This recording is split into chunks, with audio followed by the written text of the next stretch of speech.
ನಮ್ಮ ದಾವಣಗೆರೆಯ ಇತಿಹಾಸದಲ್ಲಿ ನಮ್ಮ ಮಾವನವರಾದ ಶ್ರೀ ಡಾಕ್ಟರ್ ಶಾಮನೂರು ಶಿವಶಂಕರಪ್ಪಾಜಿ ಎಂಬ ಹೆಸರು ಕೇವಲ ವ್ಯಕ್ತಿಯ ಹೆಸರಾಗಿ ಉಳಿದಿಲ್ಲ. ಅದು ಒಂದು ಮೌಲ್ಯ, ಒಂದು ಸಂಸ್ಕೃತಿ, ಒಂದು ಯುಗವಾಗಿ ರೂಪುಗೊಂಡಿದೆ. ಒಂದು ತುಂಬು ಕುಟುಂಬ, ಅತ್ತೆ ಮಾವ ಅವರಿಬ್ಬರಿಂದ ಸಾಕಷ್ಟು ಗುಣಗಳನ್ನು ಧಾರೆ ಎರೆದಿದ್ದಾರೆ. ನಮಗೆ ಕೂಡು ಕುಟುಂಬದಲ್ಲಿ ಯಾವ ರೀತಿ ಇರಬೇಕು, ದಾನ ಧರ್ಮದ ಮಹತ್ವ, ಜನಾನುರಾಗಿಯಾಗಿ ನಾವು ಯಾವ ರೀತಿ ಇರಬೇಕು ಅನ್ನೋದನ್ನು ನಮ್ಮ ಅತ್ತೆ ಮಾವ ನಮ್ಮೆಲ್ಲರಿಗೂ ಕೂಡ ಹೇಳ್ಕೊಟ್ಟಿದ್ದಾರೆ. ಕಾಯಕಕ್ಕೆ ಸಾಕಷ್ಟು ಮಹತ್ವವನ್ನು ಕೊಡ್ತಾ ಇದ್ರು.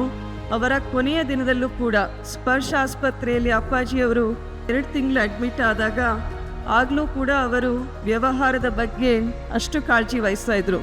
ನಮ್ಮ ಅಪ್ಪಾಜಿ ಅವರಿಗೆ ಹೇಳಿ ಬರೆಸಿದ ಹಾಗೆ ಇದೆ, at birth your life is a plain canvas.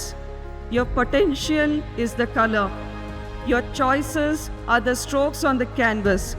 At death, this canvas will either be a treasured masterpiece or an unnoticed scribbling, and that would be the judgment day on how good a painter you were in painting your life. So ನಮ್ಮ ಅಪ್ಪಾಜಿಯವರು ಹುಟ್ಟಿದಾಗ ಒಂದು ಖಾಲಿ ಹಾಳಿಯ ಹಾಗೆ ಅವರು ಬದುಕಿತ್ತು.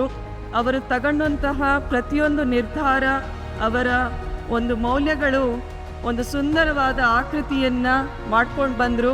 ಅವರ ಕೊನೆಯ ದಿನಗಳಲ್ಲಿ ಈ ಒಂದು ಸುಂದರ ಆಕೃತಿ ಅನ್ನೋದು ಒಂದು ದೊಡ್ಡ ಮಾಸ್ಟರ್ ಪೀಸ್ ಆಗಿದೆ. ಆ ಮಾಸ್ಟರ್ ಪೀಸನ್ನು ನಾವೆಲ್ಲರೂ ನಮ್ಮ ಹೃದಯ ಮಂದಿರದಲ್ಲಿ ಅದನ್ನು ಒಳಗೆ ಕಾಪಾಡಿಕೊಂಡು ಪ್ರತಿಯೊಬ್ಬರು ಕೂಡ ನಮ್ಮ ದಿನನಿತ್ಯದ ಜವಾಬ್ದಾರಿಗಳನ್ನು ಅಪ್ಪಾಜಿಯವರು ಹಾಕಿಕೊಟ್ಟಂತಹ ದಾರಿ, ನಮ್ಮ ಅತ್ತೆ ಮಾವನವರು ಹಾಕಿಕೊಟ್ಟಂತಹ ಸಂಸ್ಕಾರ, ಮತ್ತು ಅಪ್ಪಾಜಿಯವರು ಎಂದೂ ಹೇಳ್ತಿರ್ಲಿಲ್ಲ, ಆಚಾರ ವಿಚಾರ ಅಂತ ಹೇಳ್ತೀವಲ್ಲ, ಅಪ್ಪಾಜಿಯವರು ಆ ರೀತಿ ಇದ್ದರು. ಅವರ ವಿಚಾರ ಮತ್ತು ಆಚಾರದಲ್ಲಿ ಸಮಾನತೆ ಇತ್ತು ಅಂತ ಅತ್ತೆ ಮಾವನವರನ್ನು ಪಡೆದಂತಹ ನಾವು ಸೊಸೆಯಂದರು ನಿಜವಾಗ್ಲೂ ಪುಣ್ಯವಂತರು. ಅವರ ಜವಾಬ್ದಾರಿಗಳನ್ನು, ಅವರ ಸಂಸ್ಕಾರವನ್ನು ನಾವೆಲ್ಲರೂ ಕುಟುಂಬದ ಎಲ್ಲ ಸದಸ್ಯರು ಇದೇ ರೀತಿ ನಿಮ್ಮೆಲ್ಲರ ಪ್ರೀತಿ, ವಿಶ್ವಾಸ, ಬೆಂಬಲದಿಂದ ಮುಂದುವರಿಸ್ತೀವಿ ಅಂತ ಹೇಳಿ ಅಪ್ಪಾಜಿಯವರ ಅಭಿಮಾನಿಗಳಿಗೂ ಮತ್ತೊಮ್ಮೆ ಧನ್ಯವಾದಗಳನ್ನು ಹೇಳಿ ಮುಗಿಸುತ್ತೇನೆ.